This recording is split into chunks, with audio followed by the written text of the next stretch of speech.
Hello student, good morning. Welcome back to another video. આપણે અત્યારે પ્રતિકારકતા વિશે ભણીએ છીએ, જેમાં આપણે જોયું હતું લાસ્ટ લેક્ચરમાં કે પ્રતિકારકતાના મુખ્ય બે પ્રકાર છે, જન્મજાત પ્રતિકારકતા અને બીજું છે ઉપાર્જિત પ્રતિકારકતા.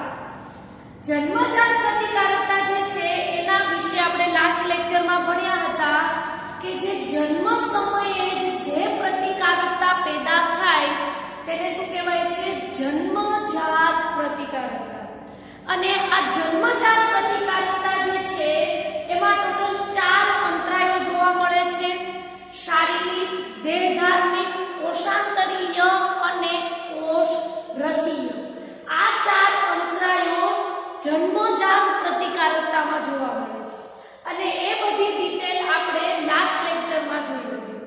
હવે આજના લેક્ચરમાં આપણે આ જે પ્રતિકારકતાનો બીજો પ્રકાર જે છે ઉપાર્જિત પ્રતિકારકતા, આ ઉપાર્જિત પ્રતિકારકતાને આજે આપણે ડિટેલમાં જોવાની છે. એની વ્યાખ્યા, એમાં કયા કોષો જોવા મળે છે અને એનું કાર્ય શું છે, આ બધી ચર્ચા આપણે આજના લેક્ચરમાં કરવાની છે. તો સ્ટાર્ટ કરીએ આપણે ઉપાર્જિત પ્રતિકારકતા.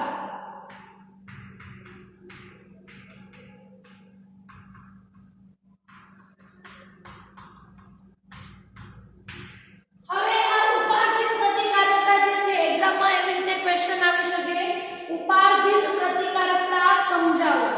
યા તો એને અન્ય રીતે પણ પૂછાઈ શકે, અનુકૂલિત પ્રતિકારકતા સમજાવો, યા તો એવી રીતે પણ પૂછી શકે, વિશિષ્ટ પ્રતિકારકતા સમજાવો. તો આપણે એના બધા વર્ડ યાદ રાખવાના છે કે આ ક્વેશ્ચન કઈ રીતે પૂછાઈ શકે. આપણે અહીંયા લખીએ ઉપાર્જિત પ્રતિકારકતા, યા તો અન્ય કઈ રીતે પૂછાઈ શકે, અનુકૂલિત પ્રતિકારકતા.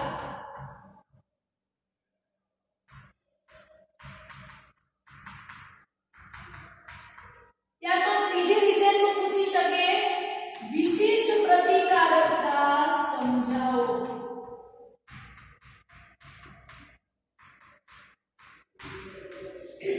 આવી રીતે 3 રીતે ક્વેશ્ચન પૂછાઈ શકે. ફરીથી રિપીટ કરું છું, અનુકૂલિત પ્રતિકારકતા યા તો વિશિષ્ટ પ્રતિકારકતા વર્ડ આવશે ને તમને એવું થશે કે આમાં કઈ થિયરી લખવાની, પણ ઉપાર્જિત પ્રતિકારકતા, અનુકૂલિત પ્રતિકારકતા અને વિશિષ્ટ પ્રતિકારકતા ત્રણેય થિયરી એક જ છે, ત્રણેય વર્ડ એક જ છે. તો આવી રીતે અન્ય રીતે પણ એક્ઝામમાં ક્વેશ્ચન આવી શકે. તો હવે આપણે જોઈએ ઉપાર્જિત પ્રતિકારકતાની વ્યાખ્યા. આપણે લાસ્ટ લેક્ચરમાં જ્યારે આપણે પ્રતિકારકતાની ચર્ચા કરી હતી ત્યારે એમાં આપણે જોયું હતું ઉપાર્જિત પ્રતિકારકતા એક એવી પ્રતિકારકતા છે કે જેમાં શું થશે કે એક વખત જે રોગ થઈ ગયો એ રોગ આપણને બીજી વખત થતો નથી. એ છે ઉપાર્જિત પ્રતિકારકતા. અહીંયા હું બધા રોગોની વાત નથી કરતી, અમુક રોગોની વાત કરું છું કે અમુક રોગો એવા હોય છે કે જે આપણને માત્ર એક જ વાર થાય છે, બીજી વાર નથી થતા.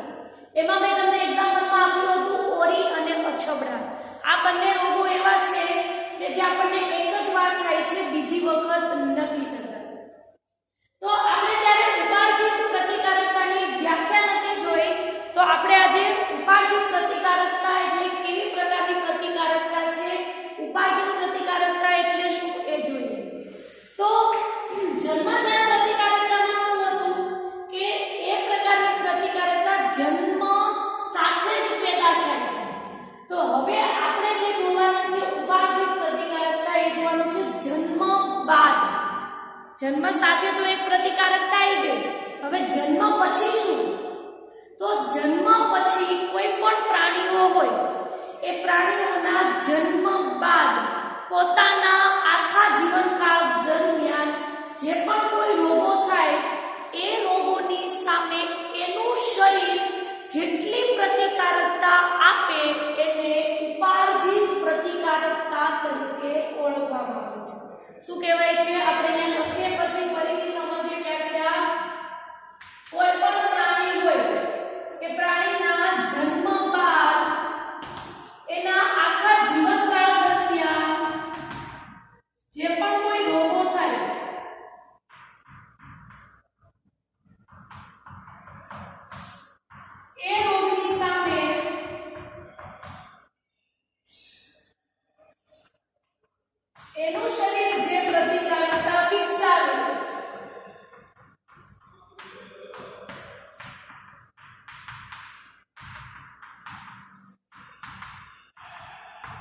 જેને ઉપાર્જિત પ્રતિકારકતા તરીકે ઓળખવામાં આવે છે. કદાચ વ્યાખ્યા નહીં સમજાય તો હું ફરીથી રિપીટ કરું છું કે ઉપાર્જિત પ્રતિકારકતા જે છે એ જન્મ બાદની વાત છે. જન્મ સાથે આપણે લાસ્ટ લેક્ચરમાં ભણી ગયા. હવે જન્મ બાદ આપણને સપોઝ કોઈ રોગ થયો, જેમ કે આપણે એક્ઝામ્પલમાં લઈએ કે ટાઇફોઇડ રોગ થયો. હવે આપણને જ્યારે ટાઇફોઇડ રોગ થશે ત્યારે એ રોગની સામે લડવા માટે આપણું શરીર કેટલી પ્રતિકારકતા વિકસાવે છે એને ઉપાર્જિત પ્રતિકારકતા કહેવાય છે. હવે આપણે જોવાનું છે કે ઉપાર્જિત પ્રતિકારકતા જે છે એ ટોટલ બે પ્રકારની હોય છે. પ્રાથમિક ઉપાર્જિત પ્રતિકારકતા અને બીજું છે દ્વિતીય ઉપાર્જિત પ્રતિકારકતા. કેટલી હોય છે? પ્રતિકારકતા, ઉપાર્જિત પ્રતિકારકતા બે પ્રકારની હોય છે. જેમાં પહેલી છે પ્રાથમિક ઉપાર્જિત પ્રતિકારકતા, બીજું છે દ્વિતીય ઉપાર્જિત પ્રતિકારકતા. અથવા તો આપણે એને માત્ર એમ પણ લખી શકીએ પ્રાથમિક પ્રતિકારકતા અને દ્વિતીય પ્રતિકારકતા. હવે આ બંને વચ્ચે ડિફરન્સ શું છે એ જોઈએ. એક્ઝામમાં ક્વેશ્ચન આવી શકે કે તફાવત આપો પ્રાથમિક ઉપાર્જિત અને દ્વિતીય ઉપાર્જિત પ્રતિકારકતા. યા તો એવી રીતે પણ ક્વેશ્ચન આવી શકે કે પ્રાથમિક ઉપાર્જિત અને દ્વિતીય ઉપાર્જિત પ્રતિકારકતા સમજાવો. તો આપણે જોઈએ કે આ બંને વચ્ચે ડિફરન્સ શું છે. અહીંયા સાથે સાથે ક્વેશ્ચન પણ લખી નાખીએ કે કેવી રીતે પૂછાય. પ્રાથમિક અને દ્વિતીય ઉપાર્જિત પ્રતિકારકતા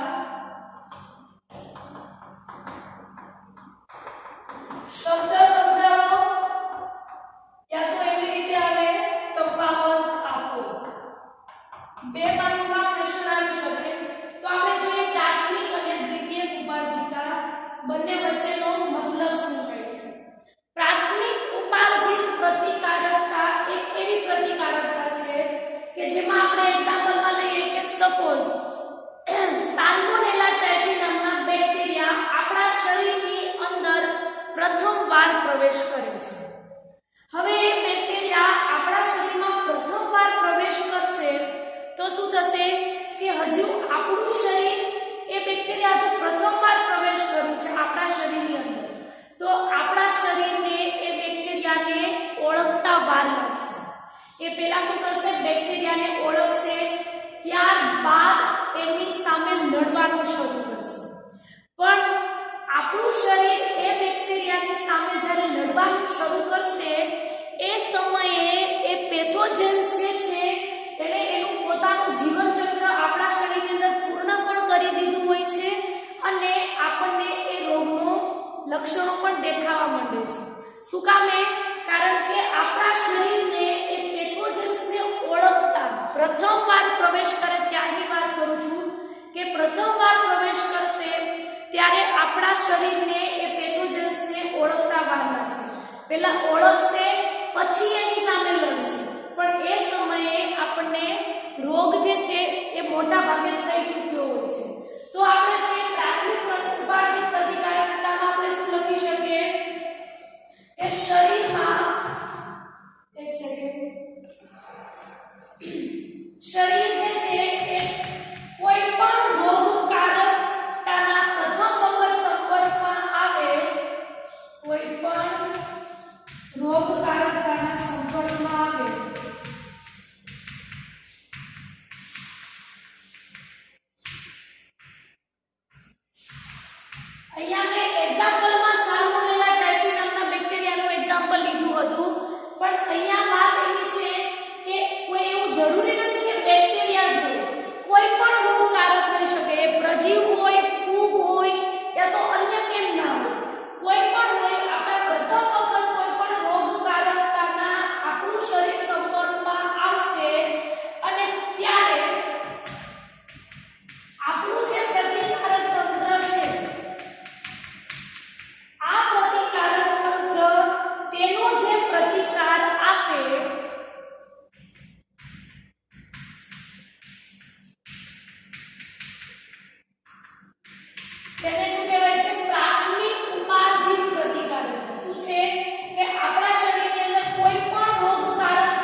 મતલબ કે બહુ ઓછી તીવ્રતાની દ્રષ્ટિએ એની સામે લડશે, કારણ કે પહેલા ઓળખે છે પછી લડે છે. તો શું થશે કે પ્રાથમિક ઉપાર્જિત પ્રતિકારકતાની જે છે તે ઓછી તીવ્રતા હોય છે. લડવાની તીવ્રતા કેવી હોય છે? ઓછી હોય છે. હવે આપણે વાત કરીએ દ્વિતીયક ઉપાર્જિત પ્રતિકારકતા. દ્વિતીયક ઉપાર્જિત પ્રતિકારકતામાં શું થશે? તો મેં તમને એક્ઝામ્પલમાં લીધું હતું કે સાલ્મોનેલા ટાઇફી આપણા શરીરની અંદર પ્રથમવાર પ્રવેશ કરે છે. તો શું થાય છે કે પ્રથમ વખત પ્રવેશ કરશે એટલે આપણું શરીર એટલી તીવ્રતાએ નહીં લડી શકે. પણ હવે એ જ સાલ્મોનેલા ટાઇફી આપણા શરીરની અંદર બીજી વાર પ્રવેશ કરશે તો હવે શું થયું હશે કે આપણું શરીર હવે એ પેથોજન્સને ઓળખી ગયું હશે કે આ પેથોજન્સ ઓલરેડી પહેલી વખત આપણા શરીરમાં આવેલા છે, આ હાનિકારક છે. તો હવે શું થશે કે હવે આપણા શરીર જે છે તે એન્ટીબોડી બનાવવાનું જલ્દીથી શરૂ કરી દેશે અને એની સામે ખૂબ જ તીવ્રતાથી લડશે. તો આપણે દ્વિતીયક ઉપાર્જિત પ્રતિકારકતામાં શું લખી શકીએ કે આ જ પેથોજન્સ અથવા તો આ જ રોગકારક સજીવ, આ જ મતલબ કે પ્રાથમિક ઉપાર્જિતમાં જે આપણે એક્ઝામ્પલમાં લીધું એ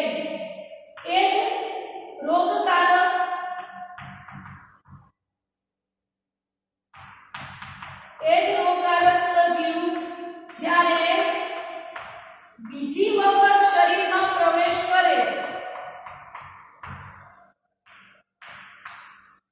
ત્યારે શું થશે? તો ત્યારે હવે બીજી વાર જ્યારે આવે ત્યારે સર્જાતો પ્રતિકાર એ કેવો થશે? દ્વિતીય ઉપાર્જિત પ્રતિકાર. અને તેની તીવ્રતા પણ કેવી હશે? વધુ હશે. શું કામ? કારણ કે એ જ પેથોજન્સ, એ જ રોગકારક સજીવ આપણા સંપર્કમાં પહેલી વખત આવી ગયો છે. તો હવે એ જ રોગકારક સજીવ બીજી વખત આપણા શરીરમાં આવશે એટલે આપણું શરીર એને ઓળખી ગયું હશે એટલે એની ખૂબ જ તીવ્રતાએ એની સામે લડવાનું શરૂ કરશે. તો તમને એવો ક્વેશ્ચન થતો હશે કે ઘણા લોકો એવા છે કે જે બે વાર થાય જ છે, તો એનું રીઝન શું? તો એનું રીઝન એ છે કે જ્યારે એ બીજો પેથોજન્સ આપણા શરીરમાં આવે ત્યારે આપણા શરીરની પ્રતિકારકતા ઓછી હોય યા તો અન્ય કોઝિસ પણ હોઈ શકે જેથી આપણને બીજી વાર રોગ થાય છે. પણ જો આપણા શરીરની પ્રતિકારકતા વધુ હોય તો આ રોગ બીજી વખત થવાની પોસિબિલિટી બહુ ઓછી છે. ક્લિયર? ત્યારબાદ આપણે જોઈએ, મેં તમને લાસ્ટ લેક્ચરમાં કીધું હતું કે લસિકા તંત્ર જે છે એને આપણે ડિટેલમાં ઉપાર્જિત પ્રતિકારકતામાં ભણશું. તો આપણે જોઈએ હવે આપણે પ્રાથમિક ઉપાર્જિત પ્રતિકારકતા અને દ્વિતીયક ઉપાર્જિત પ્રતિકારકતાની વાત કરીએ તો એ આપણી શરીરની અંદર રુધિરની અંદર હાજર રહેલા બે પ્રકારના લસિકા કોષો દ્વારા થાય છે. શું હોય છે?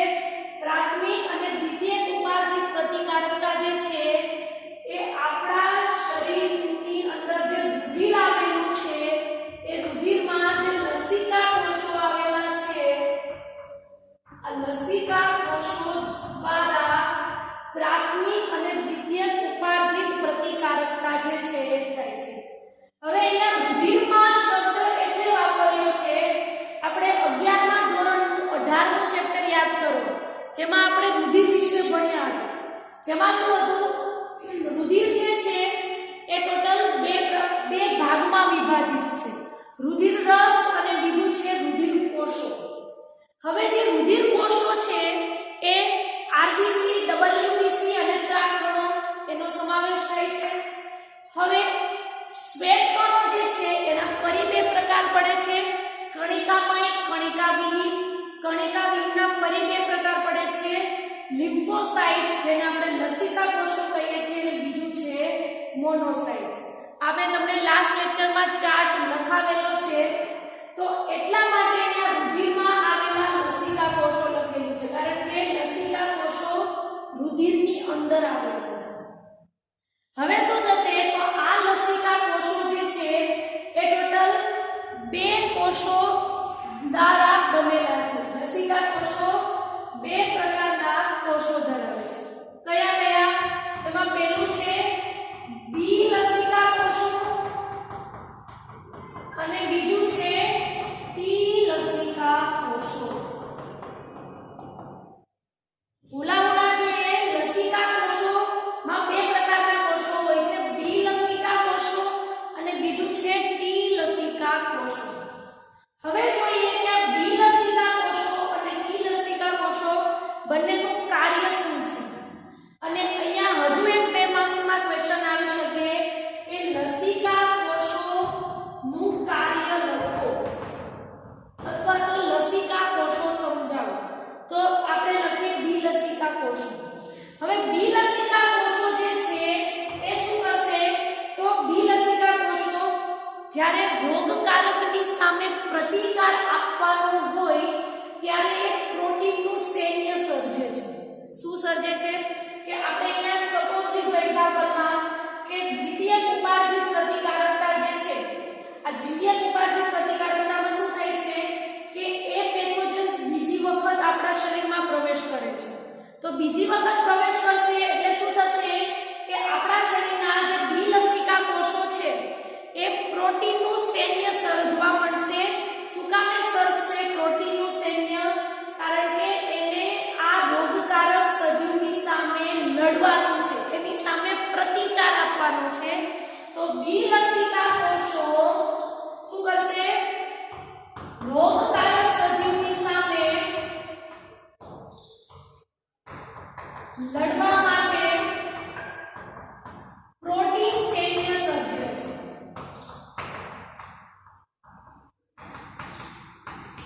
અને આ બી લસિકા કોષો જે પ્રોટીન સૈન્ય સર્જે એને શું કહેવાય છે? એન્ટીબોડી. આ વર્ડ તમે સાંભળ્યો હશે, એન્ટીબોડી.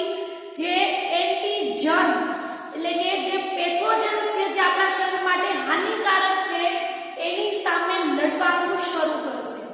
તો બી લસિકા કોષોનું ફરીથી રિપીટ કરું છું, શું થશે કે કોઈ એક પેથોજન્સ છે એ આપણા શરીરમાં બીજી વખત પ્રવેશ કરે, પહેલી વખત પ્રવેશ કરે ત્યારે પણ પ્રોટીન સૈન્ય સર્જવાનું શરૂ થાય જ છે, પણ ત્યારે તીવ્રતા ઓછી હોય છે. પણ એ જ પેથોજન્સ જ્યારે બીજી વખત પ્રવેશ કરશે ત્યારે શું થશે? તો ત્યારે બી લસિકા કોષો છે એ રોગકારક સજીવની સામે લડવા માટે એકદમ ઝડપીથી પ્રોટીન સૈન્ય સર્જવાનું શરૂ કરી દેશે. અને આ પ્રોટીન સૈન્ય સર્જે એને શું કહેવાય છે? એન્ટીબોડી. હવે જોઈએ ટી લસિકા કોષો. તો ટી લસિકા કોષો બી લસિકા કોષોની જેમ પ્રોટીન સૈન્યનું નિર્માણ કરી નથી શકતા, પણ ટી લસિકા કોષો આ બી લસિકા કોષોને પ્રોટીન બનાવવામાં મદદ કરે છે. શું કરે છે? બી લસિકા કોષોને પ્રોટીન બનાવવામાં મદદ કરે છે. બીજું શું જોવાનું છે? ટી લસિકા કોષો પ્રોટીન બનાવી શકતા નથી.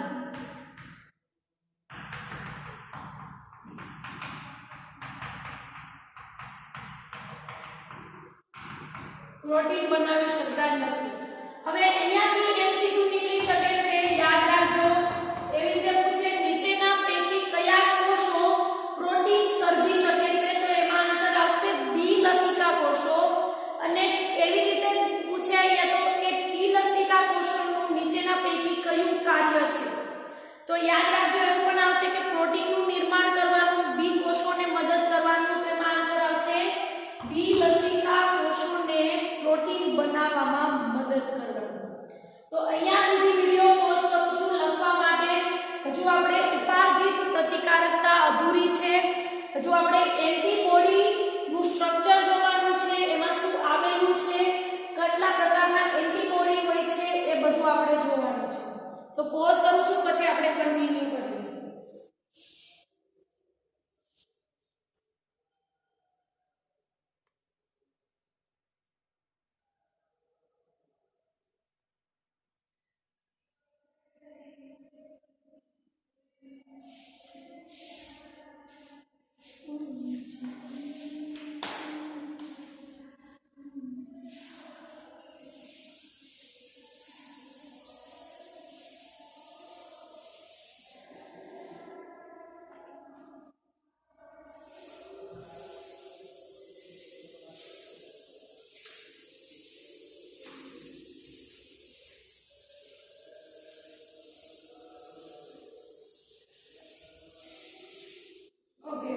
હજુ ઉપાર્જિત પ્રતિકારકતા જે છે એમાં એક હજુ 2 માર્ક્સનો અન્ય રીતે ક્વેશ્ચન આવી શકે એન્ટીબોડીની રચના સમજાવો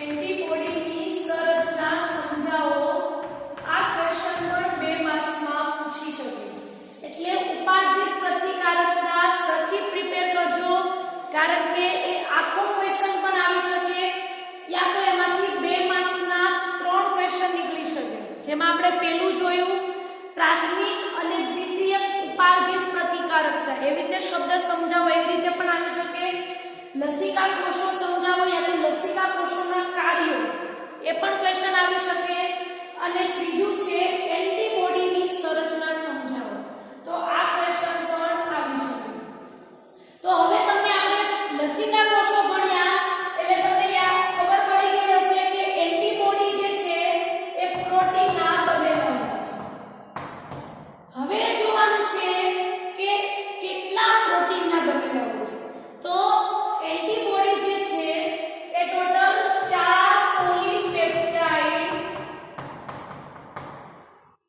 પોલીપેપ્ટાઇડ પ્રોટીનના બનેલા હોય છે અથવા તો આપણે કહી શકીએ 4 પોલીપેપ્ટાઇડ શૃંખલાના બનેલા હોય છે આ MCQ માં યાદ રાખવાનું છે આખો ક્વેશ્ચન યાદ રાખવાનો છે ક્લિયર હવે અહીંયા પોલીપેપ્ટાઇડ શબ્દ શું કામે છે એ સમજાવો તો પ્રોટીન શેના બનેલા હોય છે એમિનો એસિડ આપણે અહીંયા ડ્રો કરીએ કે આ એમિનો એસિડ છે હવે એક એમિનો એસિડ બીજા એમિનો એસિડ સાથે પેપ્ટાઇડ બંધ દ્વારા જોડાય છે આપણા શરીરમાં આવા 20 પ્રકારના એમિનો એસિડ આવેલા હોય છે 20 એમિનો એસિડ એકબીજા સાથે પેપ્ટાઇડ બંધ દ્વારા જોડાય છે તો આ 20 પેપ્ટાઇડ બંધ દ્વારા જોડાય તો એ 20 ઘણા બધા કહેવાય તો ઘણા બધા માટે આપણે કયો શબ્દ વાપરી શકીએ પોલી તો એટલા માટે અહીંયા લખ્યું છે પોલીપેપ્ટાઇડ શૃંખલા શું કામે પ્રોટીન શેના બનેલા હોય છે એમિનો એસિડના હવે એક એમિનો એસિડ બીજા એમિનો એસિડ સાથે પેપ્ટાઇડ બંધ દ્વારા જોડાય છે તો ઘણા બધા આવા પેપ્ટાઇડ બંધ દ્વારા એમિનો એસિડ જોડાય તો એના માટે આપણે પોલીપેપ્ટાઇડ શબ્દ વાપરીશું તો એન્ટીબોડી જે છે એ 4 પોલીપેપ્ટાઇડ પ્રોટીનની શૃંખલાના બનેલા છે હવે કઈ કઈ 4 એ જોઈએ આકૃતિ પણ જોઈએ એની પણ એ પહેલા જોઈએ કે 4 પોલીપેપ્ટાઇડ શૃંખલા કેવી હોય છે તો એમાંથી 2 શૃંખલા એવી હોય છે કે જે હળવી હોય છે જ્યારે બીજી 2 શૃંખલા એવી હોય છે કે જે ભારે હોય છે કેવી હોય છે 2 શૃંખલા નાની અને હળવી શૃંખલા બીજી 2 શૃંખલા કેવી હોય છે 2 ભારે શૃંખલા હવે આમ આપણે જોઈએ તો હળવીને ઇંગ્લિશમાં શું કહેવાય લાઇટ ભારેને ઇંગ્લિશમાં શું કહેવાય હેવી તો બંનેનો એક વર્ડ લઈએ લાઇટ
બીજી શૃંખલા સેમ એવી રીતે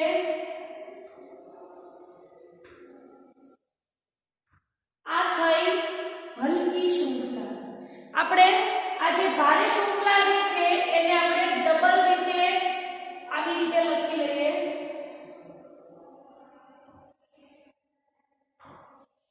આ થઈ હલકી શૃંખલા.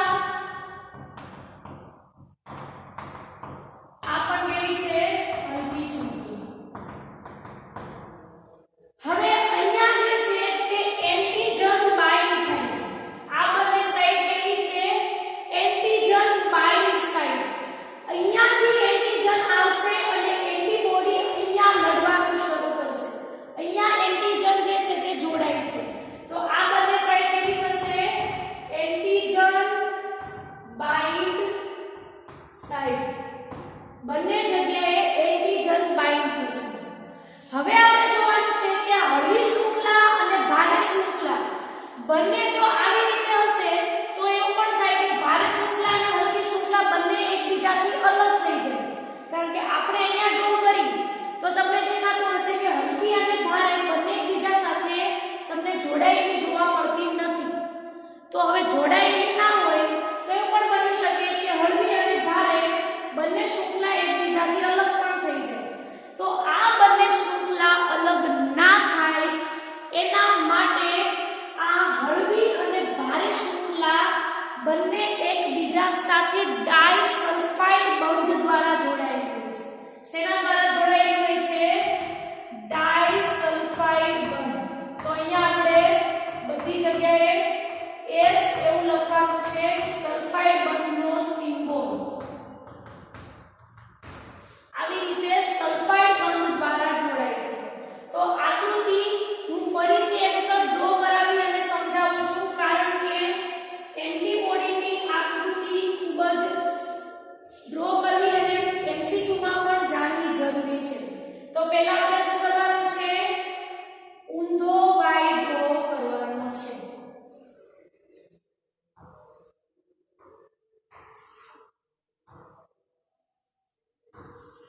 આ બંને કેવી થઈ?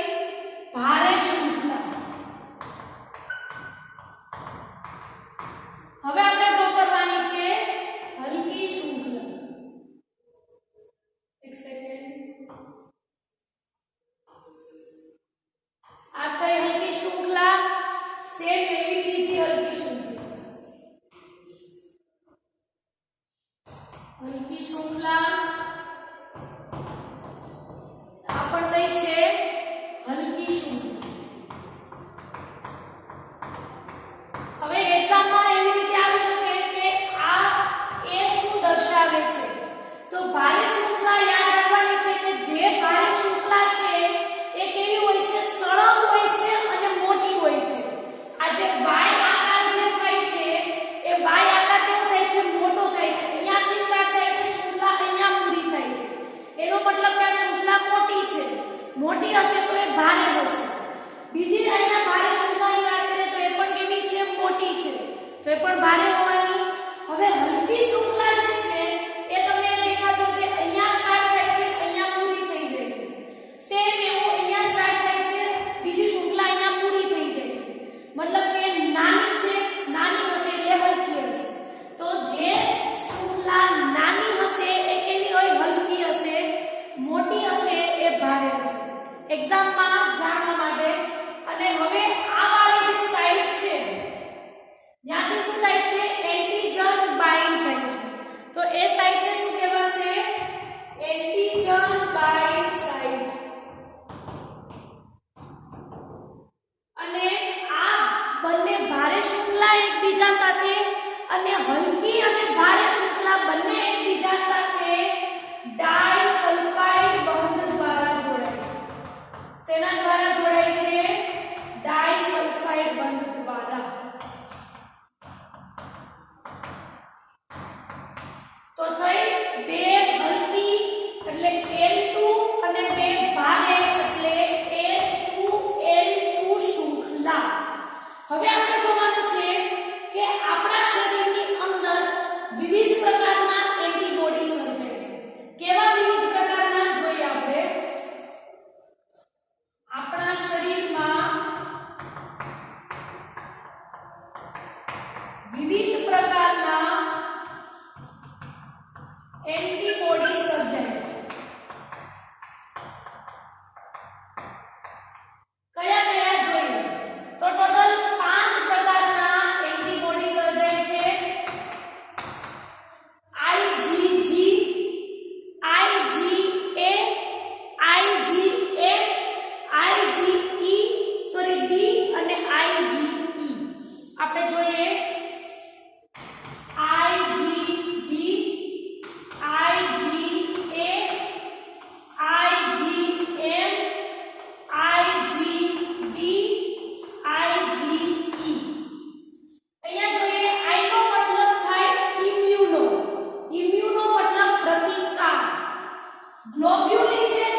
હજુ આપણે 18મો ચેપ્ટર 11મા ધોરણનું યાદ કરવાનું છે, જેમાં આપણે જોયું હતું રુધિર જે છે એ બે ભાગમાં વિભાજિત છે, રુધિર રસ અને રુધિર કોષો.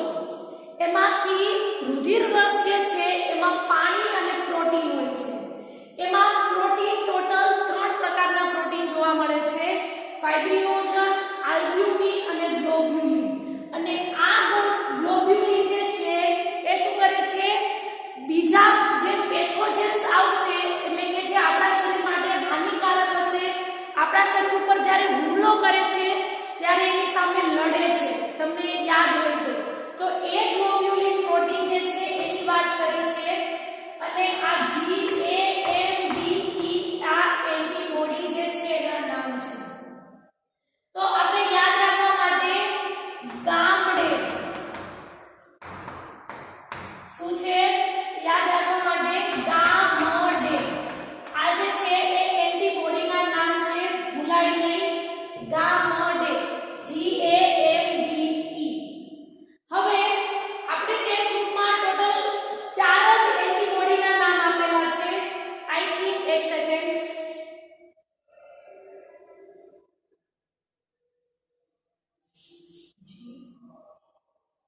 આઈ થિંક આ જે IgD આપણી ટેક્સ્ટબુકમાં નથી આપેલું, પણ નીટ માટે યાદ રાખવાનું છે. આ એન્ટીબોડી પણ આવેલું છે, આપણી બુકમાં નામ નથી પણ યાદ રાખવાના છે. આ 5 એન્ટીબોડી જે છે એ ટોટલ 5 પ્રકારના એન્ટીબોડી હોય છે. GAMDE એમાં IG જે છે એમાં I કેપિટલ, G સ્મોલ આવશે અને જે એન્ટીબોડી છે સપોઝ G છે તો એ કેપિટલ આવશે. I નો મતલબ ઇમ્યુનો, G નો મતલબ ગ્લોબ્યુલિન. આ બધા જે છે એ એન્ટીબોડીના નામ છે. હજુ થિયરી અધૂરી છે અને થોડી વાર માટે પોઝ કરું છું. એ પહેલા જણાવી દઉં કે એન્ટીબોડીની સંરચના પૂછાય તો બે રીતે પૂછે છે, યા તો માત્ર એની આકૃતિ પૂછાય છે, યા તો જો થિયરી ક્વેશ્ચન પૂછાય તો આટલું લખવાનું થશે કે એન્ટીબોડી જે છે એ 4 પ્રોટીનની પોલીપેપ્ટાઇડ શૃંખલાના બનેલા છે, જેમાં 2 હળવી શૃંખલા, 2 ભારે શૃંખલા. ત્યારબાદ આપણા શરીરમાં વિવિધ પ્રકારના એન્ટીબોડી સર્જાય છે. કયા કયા? તો આ 5 એન્ટીબોડીના નામ લખવાના છે. આવી રીતે આવે તો આટલું લખવાનું, અને જો આકૃતિ પૂછાય તો આ આકૃતિ ડ્રો કરવાની. અધૂરો ક્વેશ્ચન છે હજુ ઉપાર્જિત પ્રતિકારકતા, તો થોડી વાર માટે પોઝ કરું છું, પછી આપણે કન્ટિન્યુ કરીએ.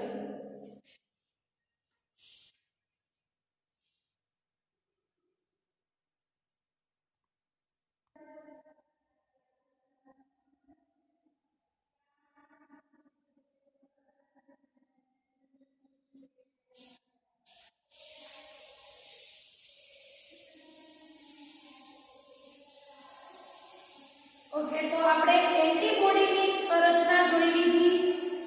હવે આપણે જોવાનું છે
મધ્યસ્થી જે છે એનું શોર્ટ ફોર્મ શું છે? CMI.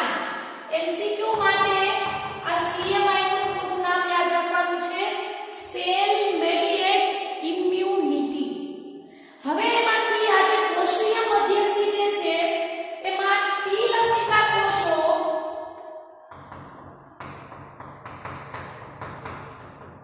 આ CMI નું માધ્યમ બને છે.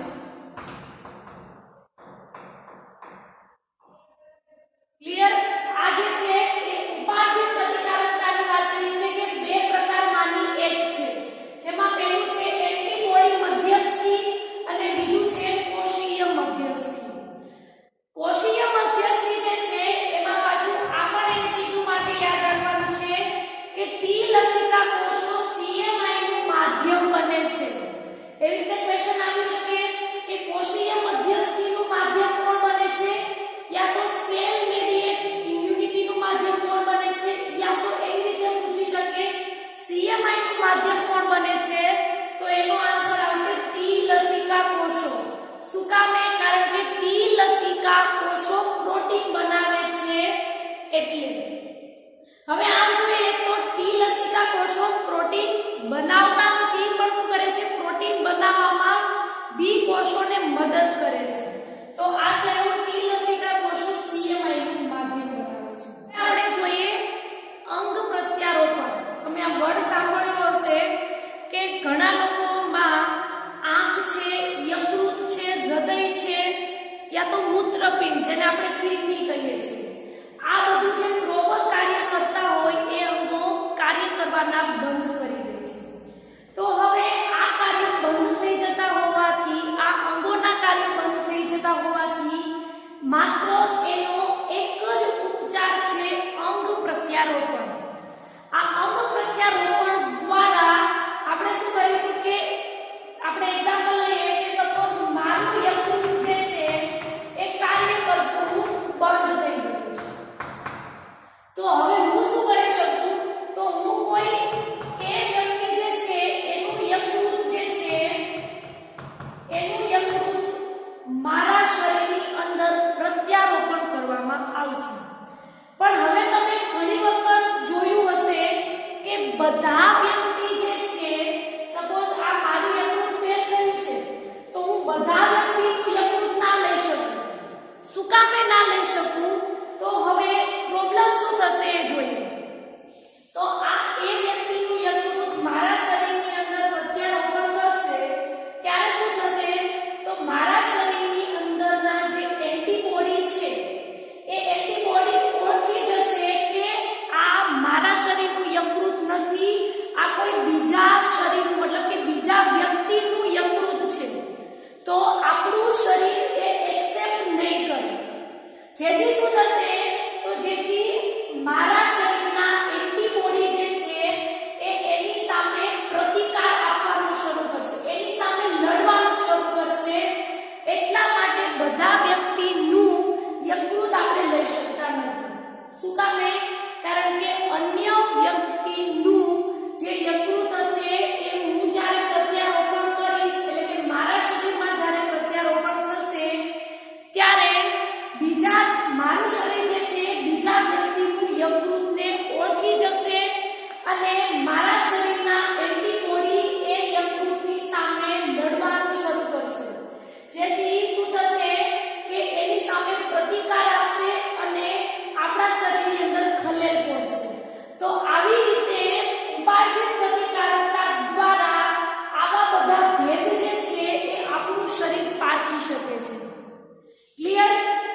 હવે આપણે જોઈએ, આપણે ટેક્સ્ટબુકમાં નથી પણ એક જાણવા માટે કે આપણે કોઈ વ્યક્તિનું યકૃત યા તો કિડની કે કોઈ પણ અંગ હોય એ પ્રત્યારોપણ કરવું હોય તો એના માટે અત્યારે ટેકનોલોજી દ્વારા એક ટ્રાઇકોડર્મા પોલિસ્પોરમ નામની એક ફૂગ છે. શું નામ છે? ટ્રાઇકોડર્મા પોલિસ્પોરમ નામની ફૂગ. આ ફૂગમાંથી સાયક્લોસ્પોરિન એ બનાવવામાં આવ્યું છે. શું બનાવવામાં આવ્યું છે? સાયક્લોસ્પોરિન એ. અને આ સાયક્લોસ્પોરિન એ જ્યારે આપણે કોઈ વ્યક્તિનું અંગનું પ્રત્યારોપણ કરવું હોય ત્યારે જો તેને સાયક્લોસ્પોરિન એ આપવામાં આવે તો આપણા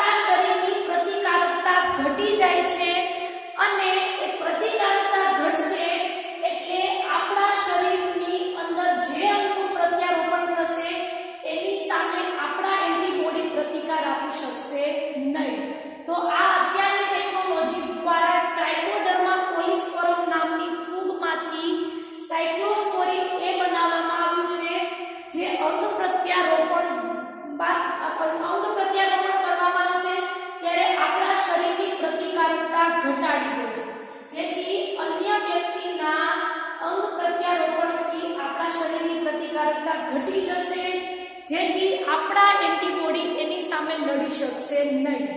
તો આવું બધું અત્યારની ટેકનોલોજી દ્વારા બનાવવામાં આવેલું છે.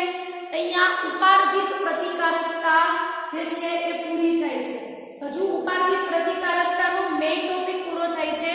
હજુ નેક્સ્ટ લેક્ચરમાં આપણે સક્રિય અને નિષ્ક્રિય ઉપાર્જિત પ્રતિકારકતા વિશે ભણવાનું છે. તો ત્યાં સુધી આપણે ઉપાર્જિત પ્રતિકારકતાનું આટલું કોર્સ કરું છું, પછી હોમવર્કમાં ક્વેશ્ચન આપું છું.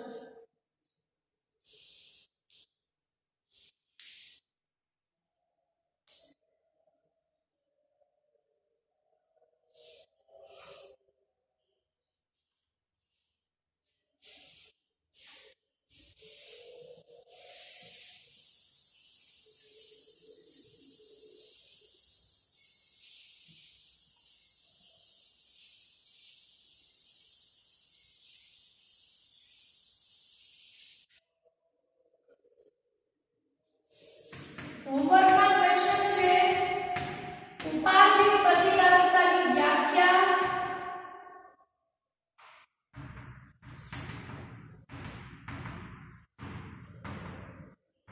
ત્યારબાદ પ્રાથમિક અને દ્વિતીય ઉપાર્જિત પ્રતિકારકતાનો ભેદ સમજાવો.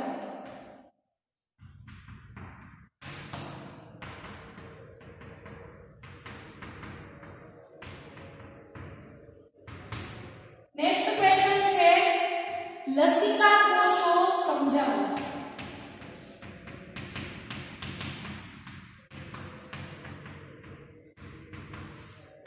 ચોથો ક્વેશ્ચન છે એન્ટીબોડીની આકૃતિ દોરો.